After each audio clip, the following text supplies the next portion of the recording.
Olá, eu sou Cláudia Mascarenhas com mais um bate-papo de criança. Se seu olhar muda, tudo muda.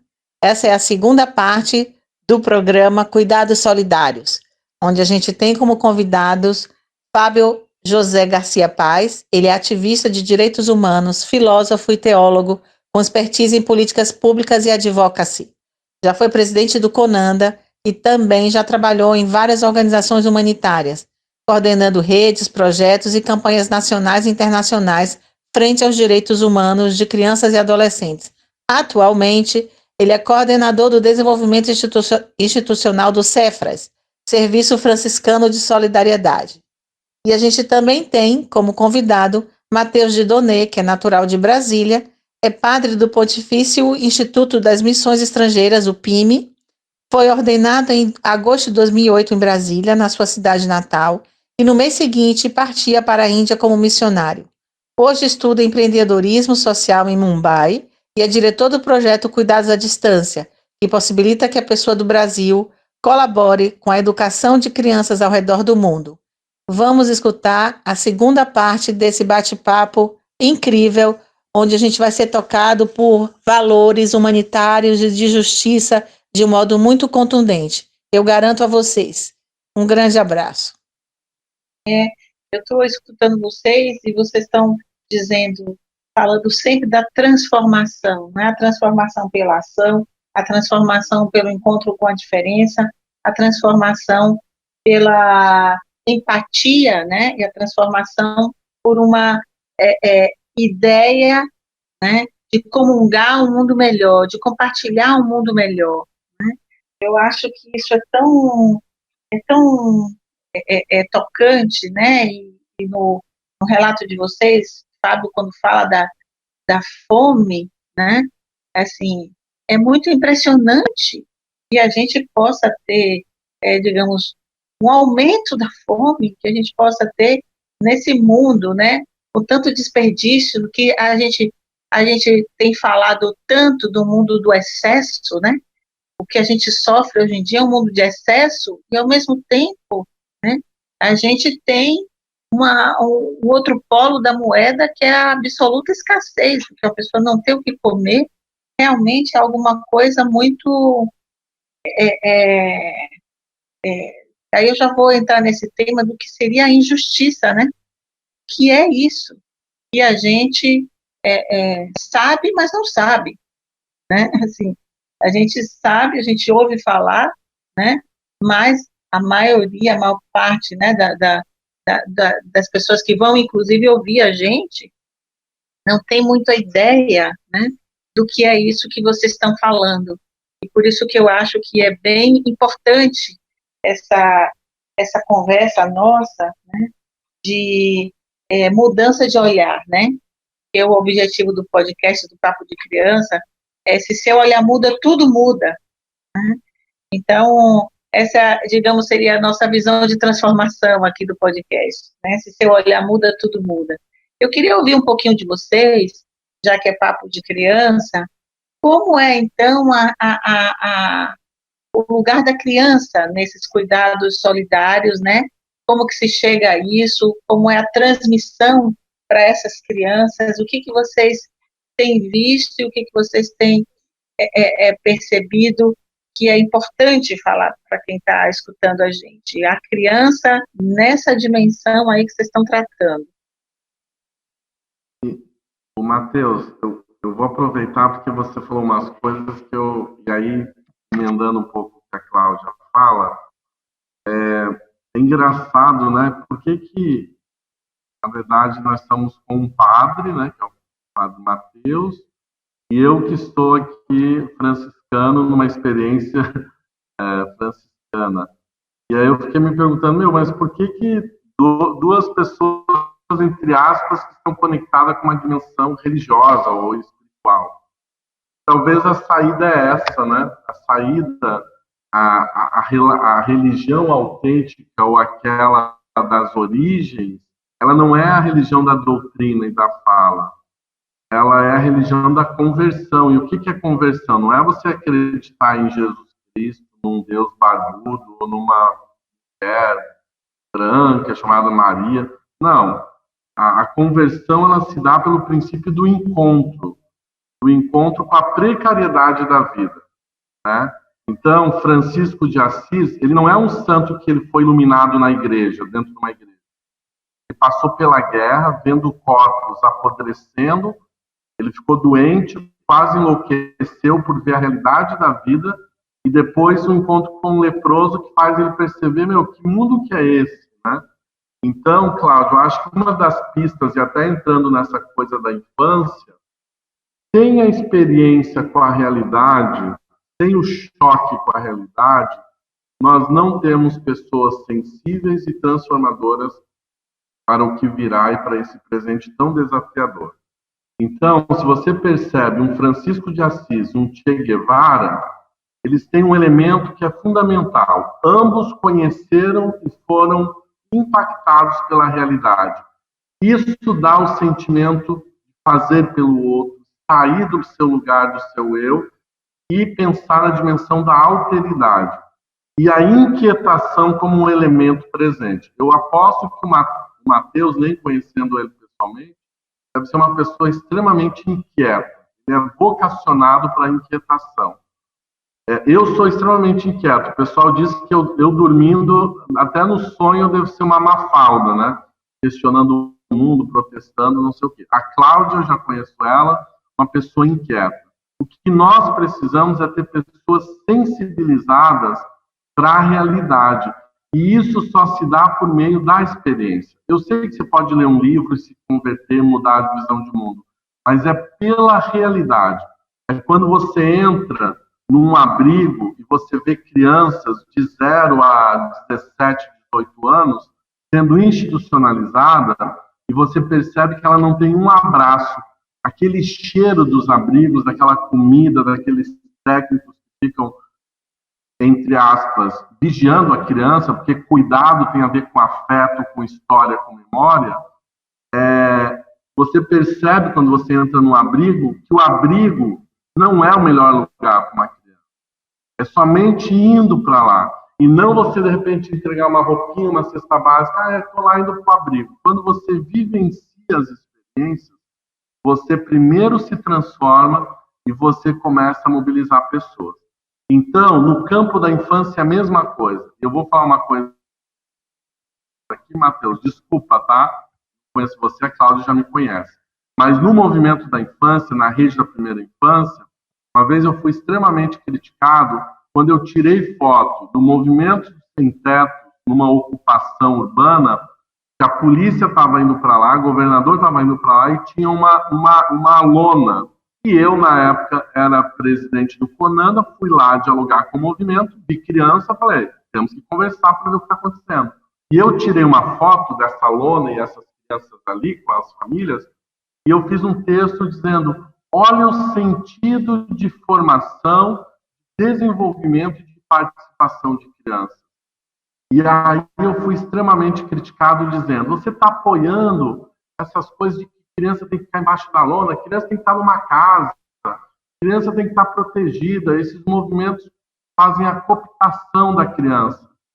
E eu fiquei tão irritado com aquilo, porque aquela criança está se fazendo na contradição da realidade da sua própria família. Aquela família não está embaixo de uma lona, ela está lutando por moradia.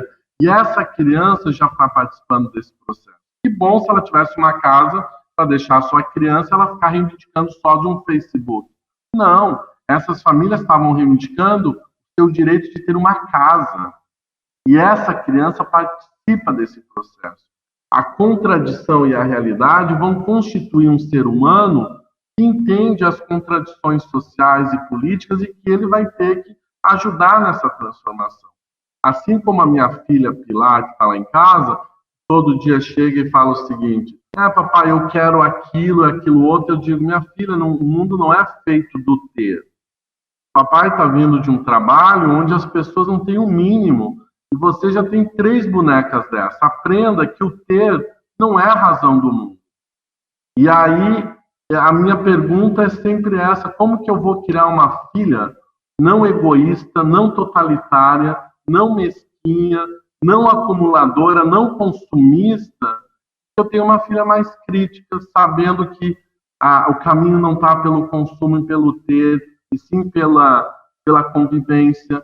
Se a questão de uma pessoa de pigmentação, ou uma pessoa negra, ela é linda, enquanto a amiguinha dela que é branca, que fala somente a partir da sua branquitude, sobressai que aquilo é um perfil de menina bonita, tal, e etc. Então, como deixar com que as crianças convivam com a diversidade?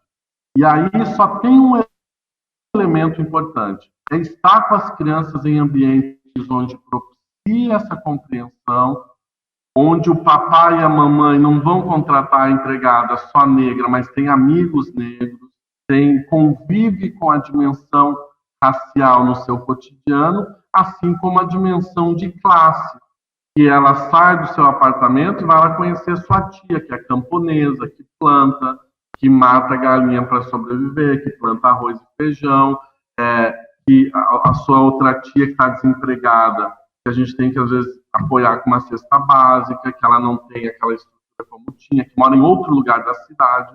Então, para mim, e desculpa que eu estou falando muito sobre isso e talvez até às vezes parece meio agressivo, não é, eu sou muito animado, né, Cláudio? Mas eu quero dizer para vocês que é pela via da realidade, é da experiência. E nesse sentido, é por esse encontro que vai acontecer a mudança do olhar, a mudança da postura, e a gente vai começar a ter um mundo um pouco mais fraterno, em que todo mundo se sente parte da mesma família. Eu gosto muito do Papa Francisco, porque ele fala da casa comum. Nós vivemos não num planeta, nós vivemos numa casa comum. É isso. Legal, o Fábio falou legal essa questão do encontro, eu também concordo, Fábio, acho que a gente, quando está falando do voluntariado, era isso mesmo, como que o voluntariado pode ser a oportunidade de uma pessoa ter esse encontro que vai ser um pouco transformador, né? Como você mesmo falou, a questão até mesmo da fé, que acaba sendo isso, que muitas vezes nasce disso mesmo, nasce do encontro com a realidade, é a experiência humana, né? Mas, porém, essa experiência humana se torna janela, né, para algo maior. Né? E aí a realidade humana ela é ressignificada, né? E aí a gente percebe isso, a gente percebe que nós somos todos irmãos e nós percebemos que nós fazemos parte de um plano maior, né, que é o plano de Deus. Então, essa alteridade, né, se torna uma janela para a alteridade com A maiúsculo. E eu acho que isso é bonito, não perder essa dimensão do plano de Deus na nossa vida, é bonito porque ajuda um pouco, às vezes, a dar serenidade no nosso coração, né? Porque às vezes a gente gostaria de ver o mundo modificado, a gente gostaria de ver as coisas diferentes, e não vai fazer isso, né, no tempo da nossa vida, isso não vai acontecer, e às vezes acontece, né, tem muita frustração, tem muita... mas, assim, eu acho que à medida que a gente vai percebendo, você falou da inquietação, né, a inquietação que nós temos no nosso coração, que é semente do nosso desejo de um mundo melhor, que é semente do infinito, todo mundo tem essa sede do infinito que todo mundo tem, que no fundo é reflexo daquilo que Deus plantou no nosso coração, né, daquilo que é a nossa missão nessa vida, né, Santo Agostinho que fala, né, criaste-nos para vós, Senhor, que nosso coração permanece inquieto enquanto não repousar em vós. Então, nós estamos buscando o repouso do nosso coração e a gente só vai encontrar isso quando a gente encontrar um pouco a nossa missão, né, e aí eu convido cada um dos nossos ouvintes aí a perguntar, mas qual que é a minha missão, né, nessa terra? E aí, de repente, um voluntariado ocasional pode ser o começo, de repente um engajamento maior, ou de repente dentro da sua profissão transformar o mundo, né? Ou de repente deixar tudo, como muitos fizeram, não sei, cada um vai encontrar um pouco a sua missão e o seu modo de contribuir com isso, né? E aí, voltando um pouco à pergunta da Cláudia, eu acho que entre as várias questões que precisam de contribuição, acho que o cuidado da infância é primordial, né? O cuidado da infância. E como é que se dá um pouco o cuidado da infância aqui um pouco na nossa realidade, né? Então, falando um pouco aqui o cuidado à distância, esse projeto que depois convido todo mundo também a a conhecer, a gente tem o site, né, www.cuidadodistancia.com.br, e o Cuidado à Distância é um projeto voltado para a educação, né, infantil, para a educação das crianças. Então, como eu falei no começo, você se torna padrinho, madrinha de uma criança e vai acompanhar um pouco ela, né? E como é que é a realidade um pouco das crianças que a gente acompanha? Bom, nós temos crianças, dependendo, o padrinho recebe, às vezes, escolhe uma criança que às vezes pode ser da África, pode ser aqui da Índia, né? Fala um pouco da realidade aqui que eu conheço. As crianças aqui dos nossos projetos são crianças que vivem numa condição de fragilidade, de vulnerabilidade muito grandes, né? Como eu falei, às vezes aqui nas comunidades, né, na favela, e aqui na Índia eu me surpreendi muito, né? Porque às vezes, como a gente falou antes, né, Fábio, com os franciscanos, eu visitei várias comunidades, né, no Rio e tal, mas eu fiquei bastante chocado com a realidade das comunidades mais pobres aqui da Índia, que é muito, muito mais pobre. Você tem uma noção, quase todas as casas dessas favelas não tem banheiro aqui na Índia, porque nunca foi construído um sistema de esgoto, não tem água encanada, então eles simplesmente não têm banheiro. O que o governo fez há uns anos atrás, uma campanha para eliminar um pouco as doenças e tal, foi construir banheiro público. Então, geralmente, cada comunidade dessas tem 1 ou 2 banheiros públicos que precisa ser pago, e as pessoas fazem fila para, 1 vez no dia, 2 vezes no dia, usar aquele banheiro público. Então, imagina, agora em tempo de coronavírus, né, você falar isolamento social ou lockdown, como a gente está em lockdown ainda, mas depois a pessoa tem que ir, seja buscar água e fazer a fila para buscar água. E essa realidade que eu estou descrevendo não é de poucas pessoas. Estima-se que 55%, quase 60% da população de Mumbai, que é uma cidade do tamanho de São Paulo, vive nessas condições. Mas assim, quem acompanhou já um pouco as fotos da Índia e tal, percebe um pouco tem uma beleza e uma dignidade humana incrível, mesmo nessas realidades. Assim, para mim, uma das coisas que mais me surpreende, quase que me choca de uma maneira positiva, é ver como você chega nessas comunidades e você vê, às vezes, aquela família unida, o pai e a mãe, cuidando das 4, 5 crianças, e apesar dessa pobreza, você vê uma dignidade humana, chegam aquelas roupas bem limpas, aquela família, sabe, assim, todas as criancinhas bem penteadas, e indo para a escola, né? Então, assim, a importância também que eles dão à educação é uma coisa muito bonita. Então, assim, para mim dá muita satisfação poder ajudar a pagar, por exemplo, a matrícula da escola dessas crianças, porque a gente sabe que o pai dá valor à educação dessa criança, né? Inclusive agora a gente tem visto notícias, porque agora que as escolas reabriram, né? Aqui é o começo do ano letivo, se dá em junho e julho, né?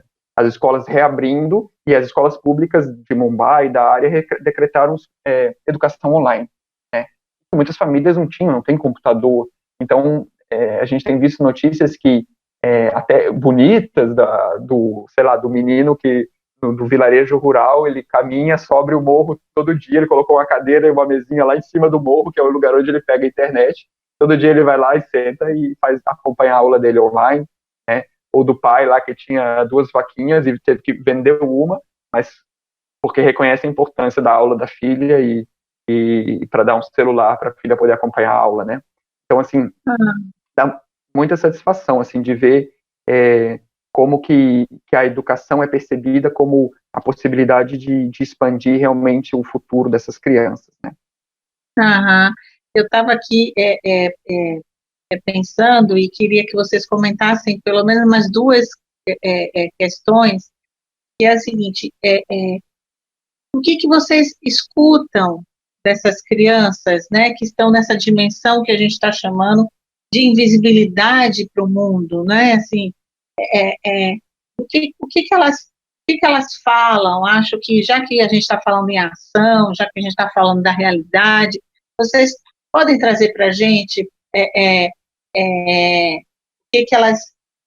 como elas interpretam esse mundo, né? Como se tem algum fragmento, algum acontecimento que vocês possam trazer para a gente ter essa dimensão, porque a gente de fora pode ter realmente essa ideia de que para uma criança tem certas questões que são impossíveis de serem elaboradas, né? Quase que impossíveis de serem compreendidas para uma criança, né? Por exemplo, a noção de injustiça, né? A noção do preconceito, né? Assim, o que se vive na pele, o que se vive no dia a dia, que elas vivem no dia a dia, muitas vezes é muito difícil aceder a uma compreensão. Por que isso existe no mundo, né? Por que a injustiça existe? Por que o preconceito existe? Por que, enfim, essas questões que incidem, né, que tocam a elas tão profundo, tão determinantemente, muitas vezes, na vida delas, o que elas falam disso? Isso acho que era uma coisa interessante, se vocês pudessem falar, né, para a gente já ir caminhando para um fechamento, infelizmente, do nosso bate-papo, mas eu acho que seria bacana se vocês pudessem comentar um pouco mais isso. Vocês têm alguma fragmento, alguma dimensão assim do que elas vocês podem, eu sei que vocês têm, mas vocês podem trazer para a gente? Tem alguma coisa que vem na cabeça de vocês? Eu entendo que no universo infantil, né, o universo da criança, ela tem muita... Quando você escuta a criança, literalmente escuta, né, você percebe que ali existe questões que fazem você refletir sobre a realidade, sobre o que está acontecendo no mundo, né?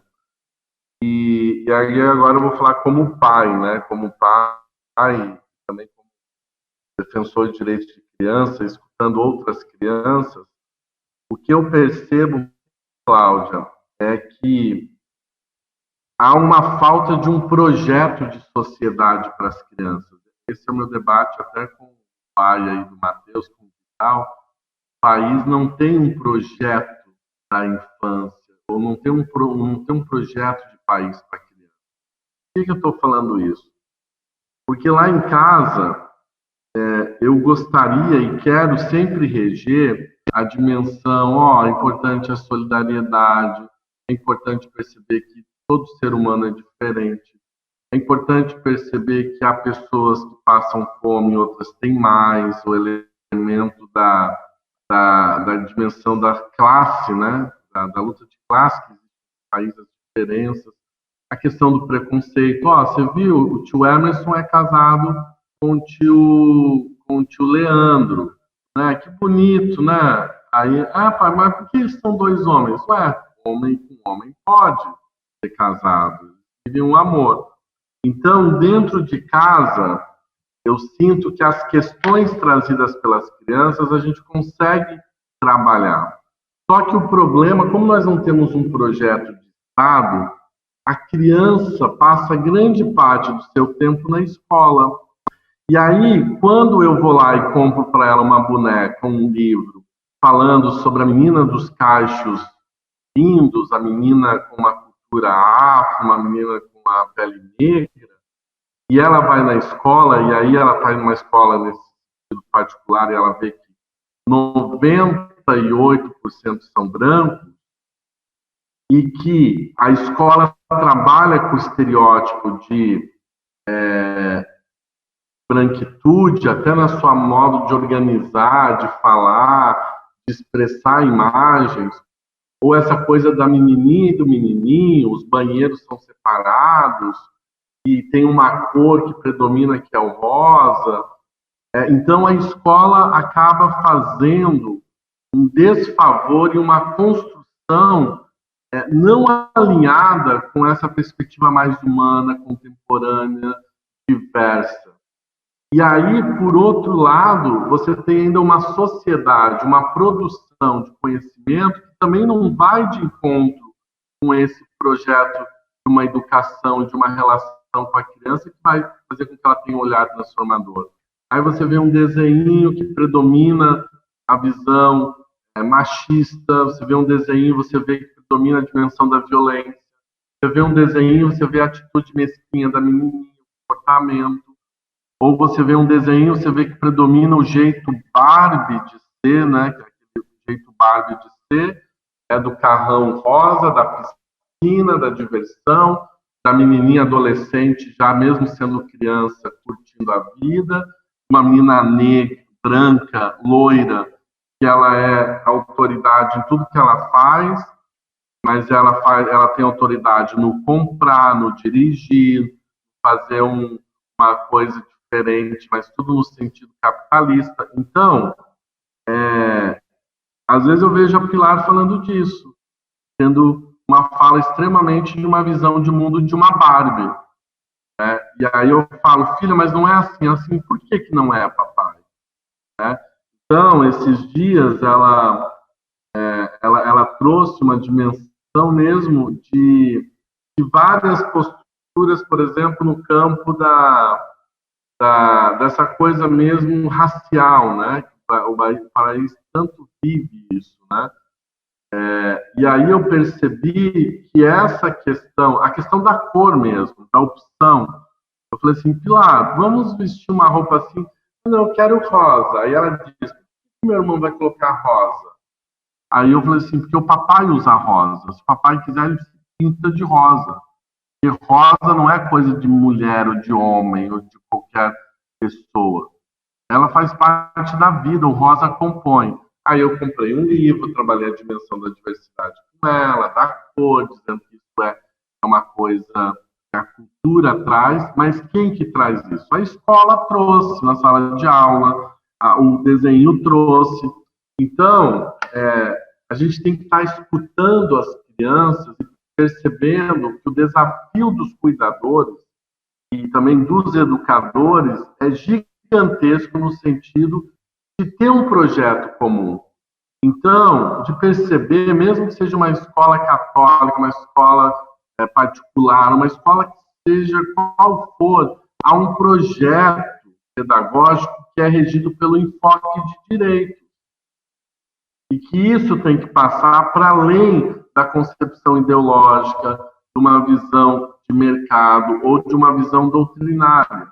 Então, eu sofro muito lá em casa com as falas dos meus filhos, com o que eles dizem, os comportamentos deles, eu percebo que essa falta de um projeto de sociedade que alinha a escola, que alinha a publicidade infantil, né?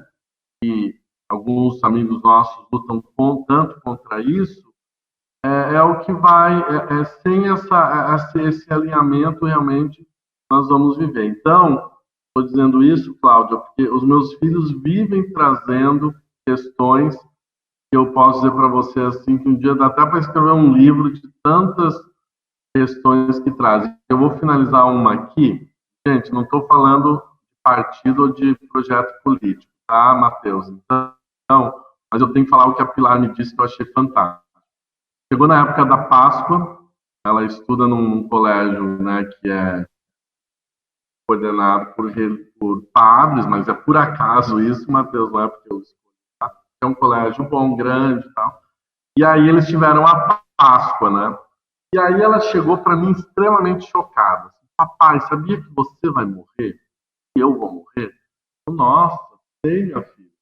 E eu discutindo com ela embaixo do chuveiro isso, e ela falou, porque Jesus morreu, foi morto. Eu achei tão bonito isso dela, porque ela não viu Jesus como um Deus sobrenatural, Jesus um ser histórico, ele morreu. Aí eu aproveitei.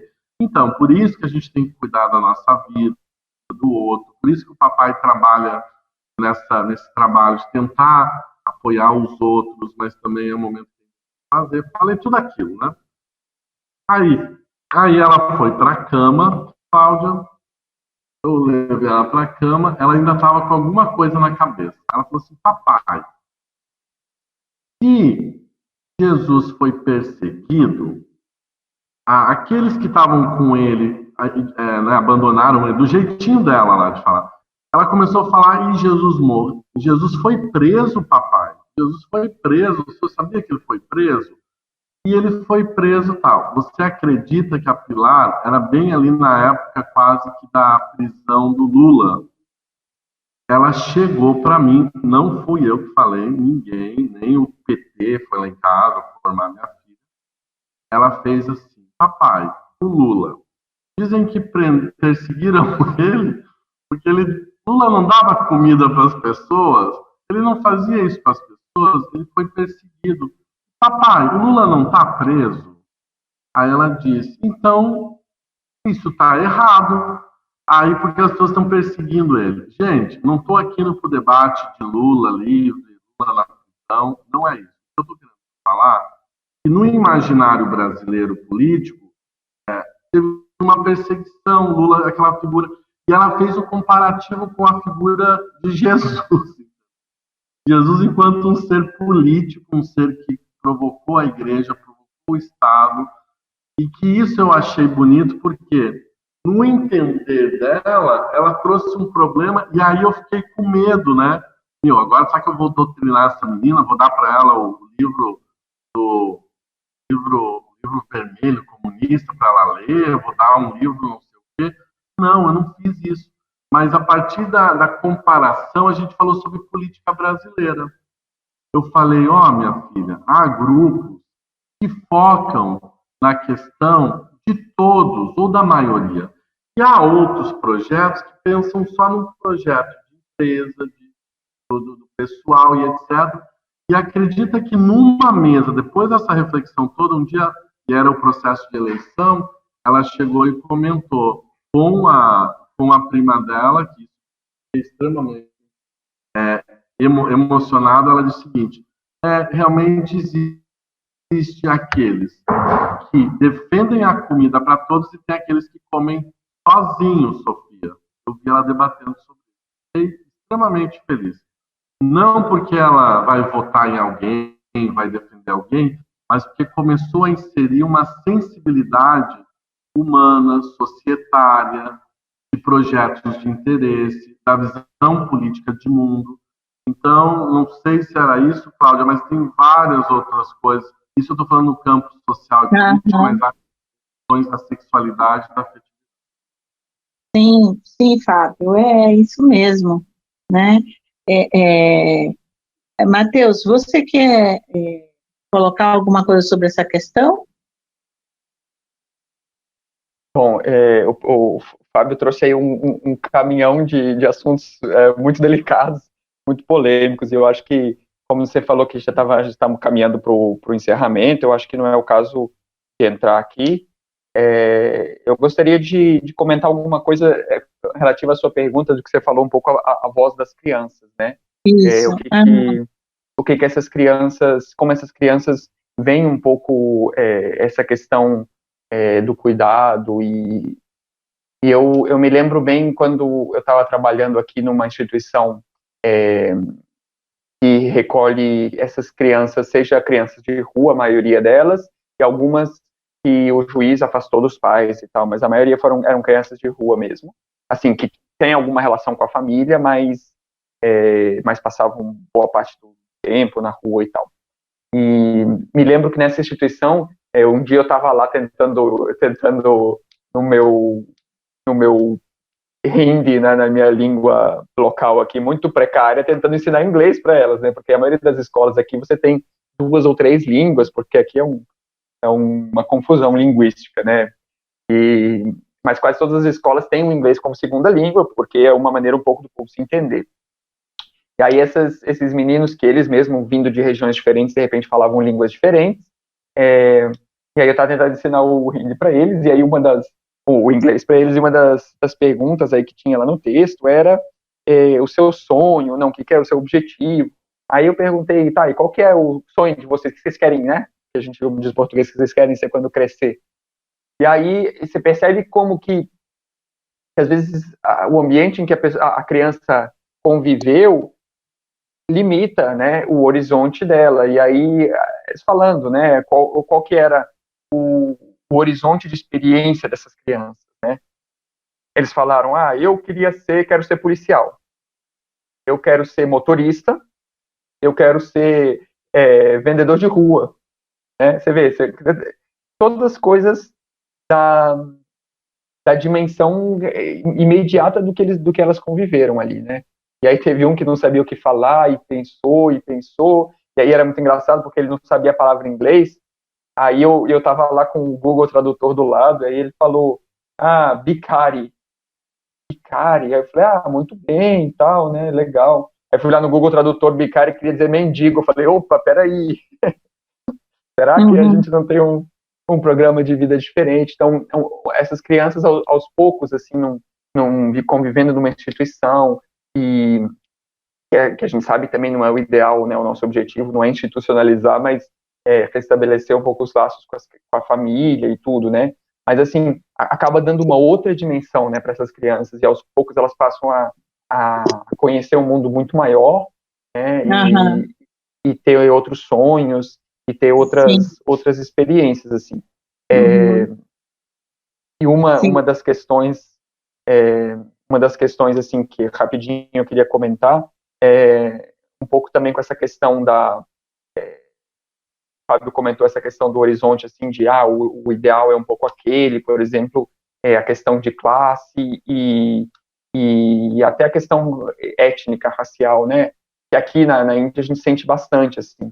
É muito engraçado porque a gente que vem de fora, mas hoje em dia aqui tem se construído um discurso bastante, assim, de tentar enxergar de uma maneira diferente a questão das castas, né? Então, tentar superar isso. Aqui na Índia tem uma tentativa da construção de um discurso assim, de tentar ir além um pouco desses preconceitos de casta, e para nós que viemos de fora, né, você fala, mas que absurdo, a questão das castas. Mas a gente vai perceber, quer dizer, o quanto, como eu falei no começo, a questão de você experimentar aquela outra cultura ajuda você a ver um pouco a sua realidade também, né? Então, como é que funciona aqui um pouco, uma das questões da casta aqui, é que quem faz aquele trabalho, aquela casta, ele é ligado àquele trabalho, então é a casta das pessoas que trabalham limpando rua, por exemplo, né? Quem trabalha com remoção do lixo e tal, é uma casta. E dificilmente alguém de outra casta faria aquele trabalho, e aquelas pessoas dificilmente conseguem sair daquela realidade, né? Então a gente que vem de fora fala, poxa, mas que absurdo, aquelas pessoas não conseguirem sair daquela realidade, né? E por uma questão ideológica. Mas aí daí eu fico voltando para o Brasil, me cai essa ficha, fala, poxa, mas quanto que é possível, quanto que é fácil para uma pessoa que cresceu fazendo aquela realidade, naquela situação às vezes de extrema pobreza, quanto que é possível para ela sair daquela realidade, né? Quanto que é possível para os filhos dela terem essa dimensão diferente, né? Então aí de novo o horizonte dessas crianças, né? Quanto que é difícil às vezes para ela terem um horizonte diferente, né? E o quanto que às vezes o contato com uma pessoa com uma realidade diferente abre os horizontes, né? Para que ela possa realmente ter acesso, ter o sonho de um mundo diferente, né? Eu vou infelizmente a gente vai acabar realmente esse bate-papo tão incrível, que fala do quanto que vocês falaram da transformação pela ação, da transformação pelo encontro da diferença, e agora a gente chegou a esse ponto da criança ou da infância, né, porque traz para a gente a dimensão desse horizonte, Matheus, como você está falando aí, e, como disse Fábio, de uma forma tão precisa, né, da necessidade de um projeto comum, né, para a infância. É um projeto que realmente se consiga transmitir a ideia da solidariedade, né, a ideia do compartilhar, a ideia de que o outro faz parte de nós, né? Isso é uma coisa muito bonita que vocês falaram, né? Eu espero que todo mundo que tenha escutado vocês que possa ser tocado por essa sementinha, que eu diria que a solidariedade é uma oportunidade, né? A prática da solidariedade é uma oportunidade, e eu espero que a gente tenha conseguido, e que a partir de movimentos como que vocês participam, e como todos nós possamos fazer, possamos começar a participar, que as crianças possam ter mais possibilidade de criar e de sonhar, né? Não só para elas, mas para todas. Né? Muito obrigada, foi super bacana, né? E eu acho que vai contribuir, sim, para quem vai escutar. Tá bom? Obrigada, Fábio. Obrigada, Matheus. O bate-papo de criança realmente ficou enriquecido. Cláudia. Oi? Beleza, obrigado. Eu também quero agradecer, eu só queria finalizar para não parecer que a gente... eu acho que o grande resultado, a grande perspectiva está num paradigma de cuidado. Cuidado é aquele onde vão ter mulheres fortes, crianças fortalecidas, comunidades empoderadas, e é esse projeto que a gente espera para a infância, não uma infância meramente isolada, mas é um projeto para as mulheres brasileiras, um projeto para os trabalhadores, um projeto para as comunidades com acesso à política. Né? E eu queria finalizar dizendo isso. É pela ação que a gente vai acabar ou superar a polaridade política, partidária, ideológica, religiosa. É pela ação que a gente vai se encontrar e vai estar junto. Pela ação que a gente vai criar um paradigma de cuidado diferente e um projeto de país e de mundo. Tá bom? Então, um beijo grande para você, Cláudia. Matheus, um prazer estar com você. Pega meu contato, vamos pensar em ações juntos. E é isso. Bom, gente. Beleza. Obrigada. Agradeço muito. Ficou ótima essa conclusão aí do Fábio, agradeço mesmo e pelo convite, e estamos aí, pessoal.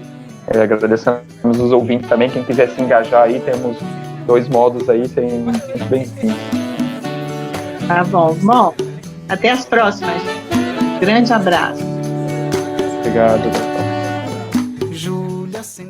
Meu nome é Gabriel Boca Torres Oliveira. Eu tenho 10 anos e moro em Salvador.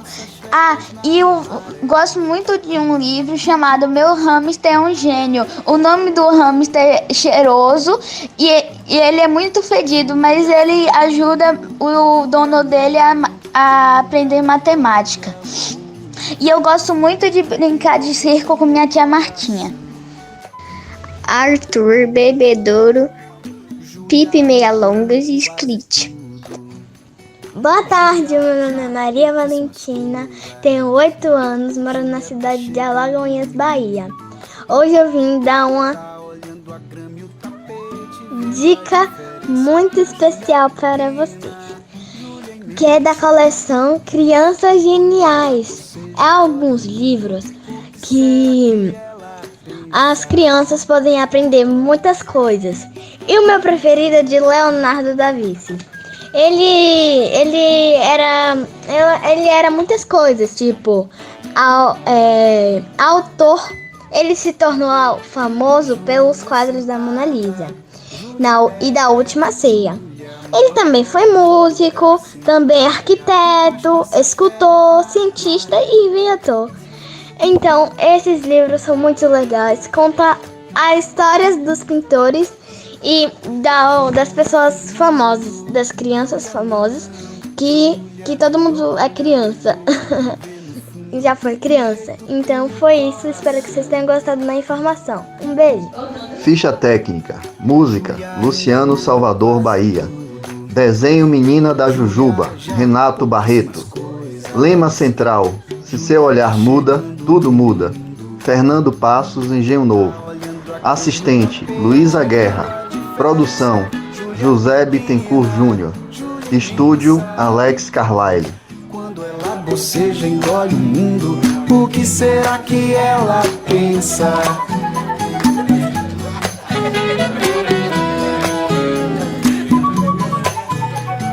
Não tem cabelos, não tem dentes, só bebês conseguem ser carecas.